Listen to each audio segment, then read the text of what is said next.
there are perfumes for pretty much any occasion you can think of.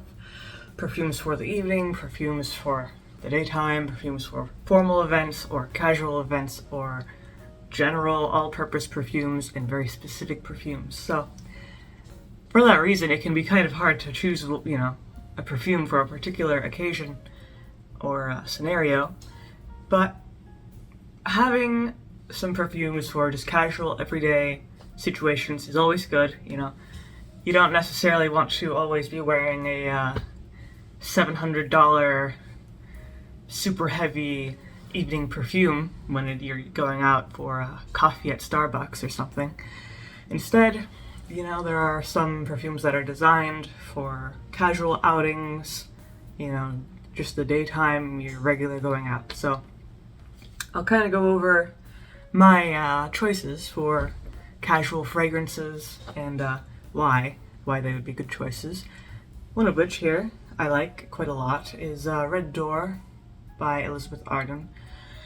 I've reviewed this before, and the reason why I think it's a pretty good casual perfume is that it's just a very nice, very simple floral perfume for women, and it is, first of all, it's affordable. I think it's only $30, so it won't destroy your bank account to get a bottle of that. But the main thing about Red Door, it is a floral perfume, but it does have some fruity notes in the top and then some very light musk notes in the bottom. Overall, it balances out to this just very pleasant, very refreshing, a little bit sweet sort of floral perfume that's very unintrusive, unoffensive to the senses, especially, if you're in a large group, you don't want to fumigate your friends with your perfume. And this, Red Door really is a very good, I would say, all-purpose daytime perfume, very good for going out, getting a coffee, going, walking the dog, that sort of thing. So overall, I would say this is probably one of my, the top 3 maybe of casual perfumes. The next one is Sublime by Jean Patou. This very nice shiny sample card. And this, I would say, is better for the summer and spring casual occasions. And I say that because it's just a very, very bright, very sunny, very kind of warm fragrance, and it would kind of get lost in winter and autumn, I think, when stronger fragrances usually are the thing. But for the summer and spring, this is really, it would light up the room. It's mainly floral, but it does have some fruit notes and some wood notes. It does have an interesting sweetness of, mainly from the fruit notes. I think mainly from some peach or some similar fruit, but overall it's sweet but not too sweet. And it does have a delightful warmth to it, which makes it all the more appealing, at least in my opinion. And it's one of my favorites. I really like it, just, wearing it out and about. It's simple, but it is a very nice, very pleasant fragrance. It's also not too expensive. I think it's maybe around $50 or $60 for the bottle, so pretty good choice in general, especially good for sunny days, that sort of thing. The next choice on my list here is Dolce & Gabbana Sicily in this very sleek card here. So, despite how serious this sample card looks, it's actually a surprisingly light fragrance. It's not, too heavy or too syrupy or too musky. It's mainly floral with a few fruit notes and a few spice notes. I believe there are some notes of saffron in this, and along with some wood, which really gives this a certain spiciness that you don't often get in your ordinary perfumes. And while this is a little bit heavier than, say, Sublime or Red Door, it is still generally a light fragrance. You know, you're not being weighed down by too much musk or anything. It's still very casual, very good for the daytime, going out and about. And what I do like about it is that it lasts quite a long time. Sometimes lighter fragrances only, you know, last a few hours, but this one definitely is more long-lasting than your average perfume.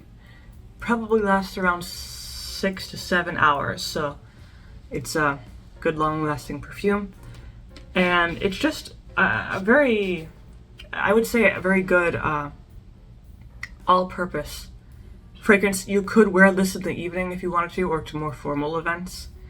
And this is equally as good for just hanging out outside, you know, going to work, that sort of thing.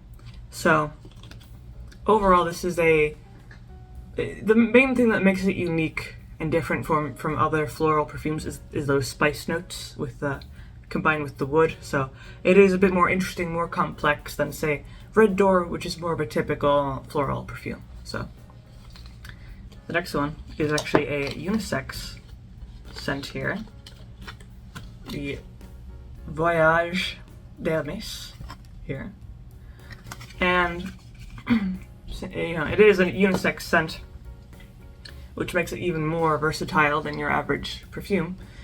And it's also an eau de toilette, which makes it even, you know, lighter, crisper, that sort of thing. And this is quite different from, you know, the other perfumes here, because it is very citrus forward, very, you know, lots of lemon, a little bit of lime, a little bit of crispness. You can get kind of a fresh linen vibe from this.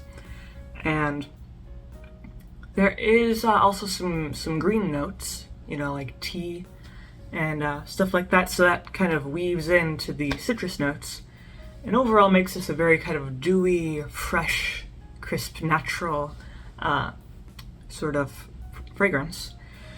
And for that reason, you know, it's perfect for men and women, but it's also really good for just all year during the daytime, you know.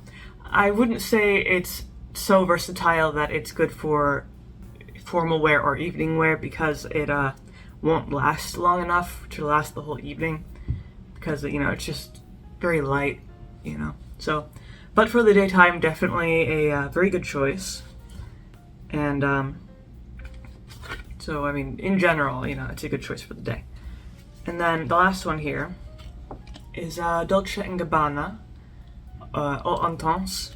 This is actually quite similar to, I would say, to Voyage d'Hermès.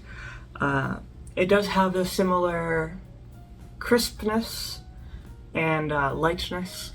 The notes themselves are a bit different. Light blue features Granny Smith apple, a bit of lemon, and some floral notes, and some very, very light musk notes. Light blue, in general, is you mainly experience the Granny Smith apple and the lemon.